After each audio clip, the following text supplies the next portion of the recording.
A heated debate when it comes to surviving the zombie apocalypse is whether or not a car or a bike is better for your survival. I wanted to look into this argument, get some answers, and that's when I came across this video. I watched the video and had a few problems with it, to say the least. So I thought, why not cover his video Cinema Sin style and then talk about whether or not a bike or a car is better for survival at the end. So let's get into it. Now, if you're a human being with internet, you've probably heard of zombies. And we all know the first thing that you're gonna try and do is find other people. In order to find those friends, you need to get transportation. It's like Zombie 101, speed saves. Okay, I can't argue. So far, so good. Simple enough. You just find some empty car on the highway, you hotwire the thing, and you drive, and you find your friends. If I have to find a car to hotwire, it's safe to assume that it's later on in the zombie apocalypse. You know, or else I would just use my own car. But finding a car and hotwiring it? Yeah, it's possible. Well, you're wrong! Wait, what? If you went and tried to hotwire that little Hyundai Sonata, you'd die in a second. Why? Is the car going to explode in a ball of flames? I mean, he said I'd die in a second, so it must be serious. You know what else you're doing wrong?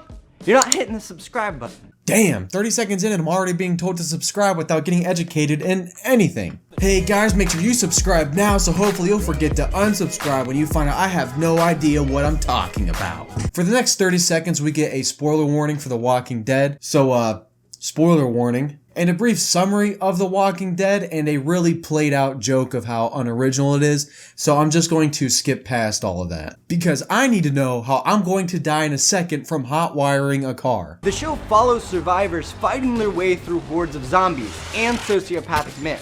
And sociopathic men with cars, and with tanks, and with helicopters.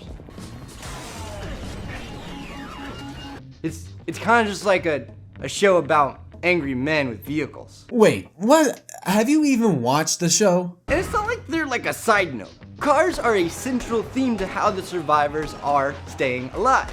Oh yeah, you guys are a company that sells a diagnostic tool for vehicles. You're really just nitpicking parts of The Walking Dead so you can stretch this topic out far enough so that you can make a video covering vehicles and somehow relate it to it to further advertise your company and its product. Also, cars are a tool that the survivors are utilizing, but it's not a central theme. You could argue that guns are a central theme to how the survivors are staying alive. I mean, there's dedicated episodes of Rick and the gang actively searching for guns, needing more guns because we gotta defend ourselves and whatnot. But I've never seen an episode where they're like, we need to find more cars so we can defend ourselves from being overrun by zombies. And the second half of season 9 basically ruins your whole argument anyway. So no, cars aren't the central theme, that's just stupid. And as we all know, cars need fuel, maintenance, and general know-how. That hose isn't long for this world, is it? When the Winnebago break in season 1, they're in this like graveyard of cars, so they're just like, we'll just find one. Okay. It'll be out there.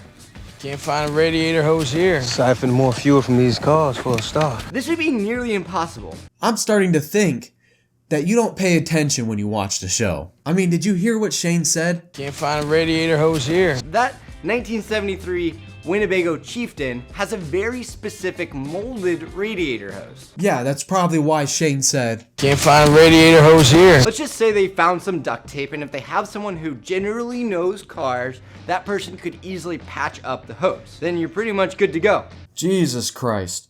If it was nearly impossible because the Winnebago has a specific radiator hose part, but could be solved with just some duct tape and some basic mechanical know-hows, was it really nearly impossible then? We don't even need to continue on with this video. Wrong!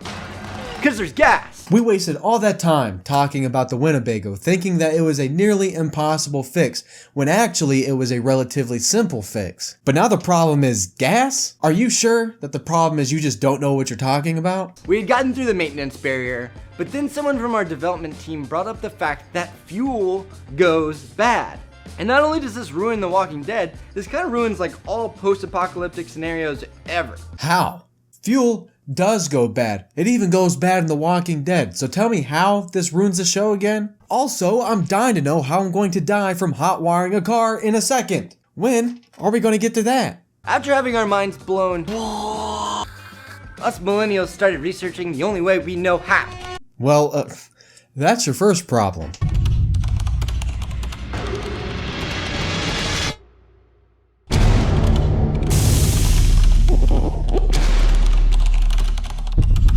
How long do gas bad. That right there is A+ research.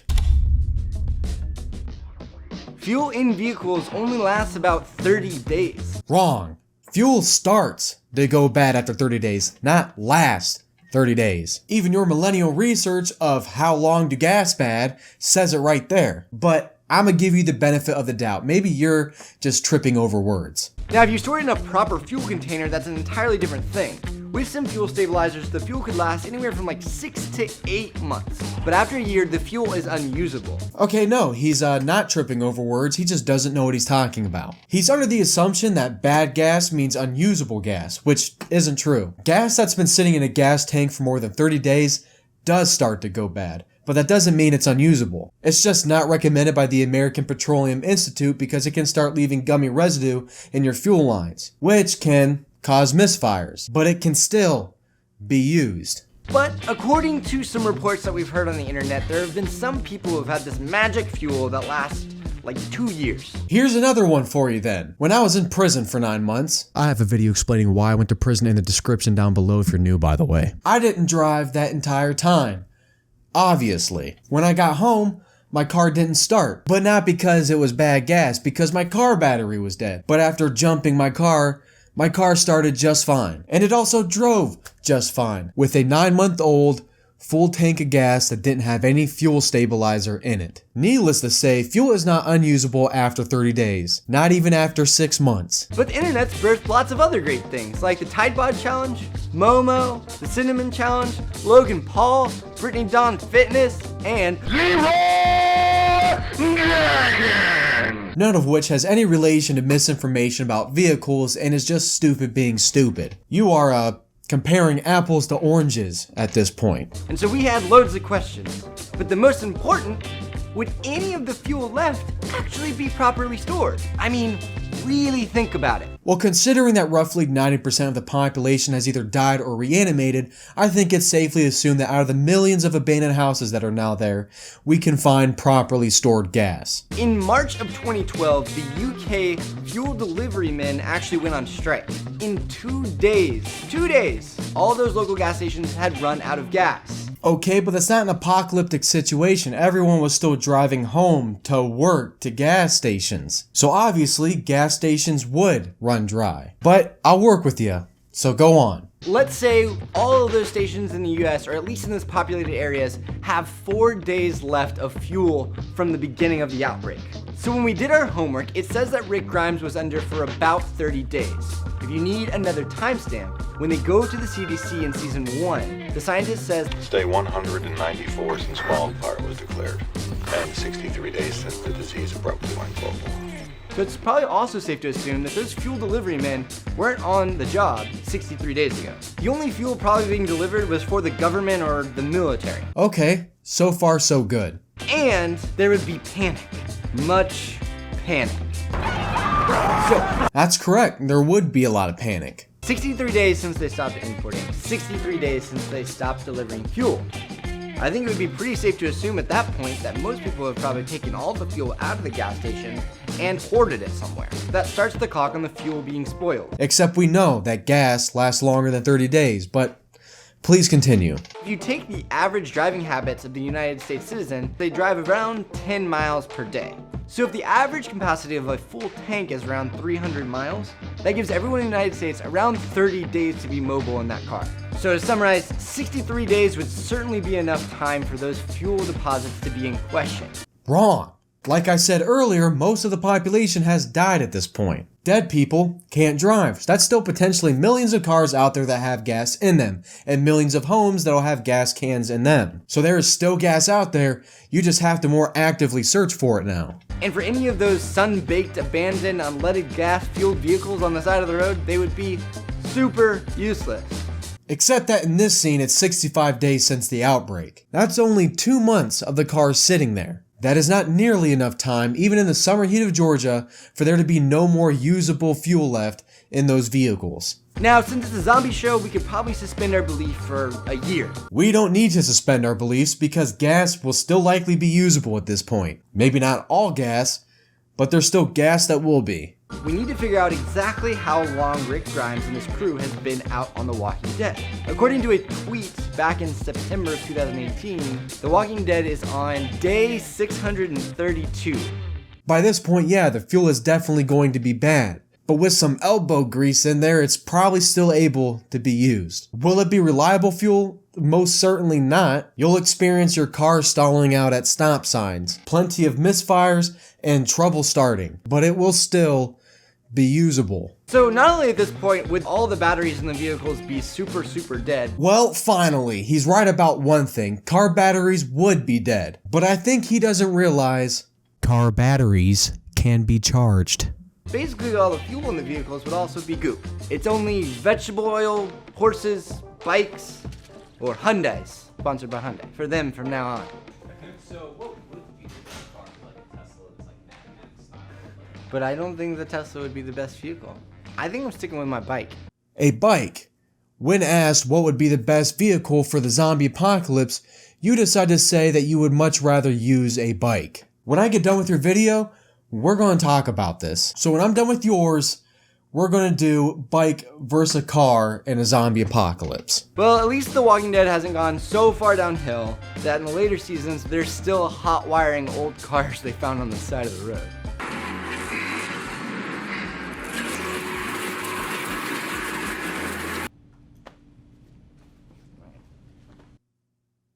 Are you serious right now?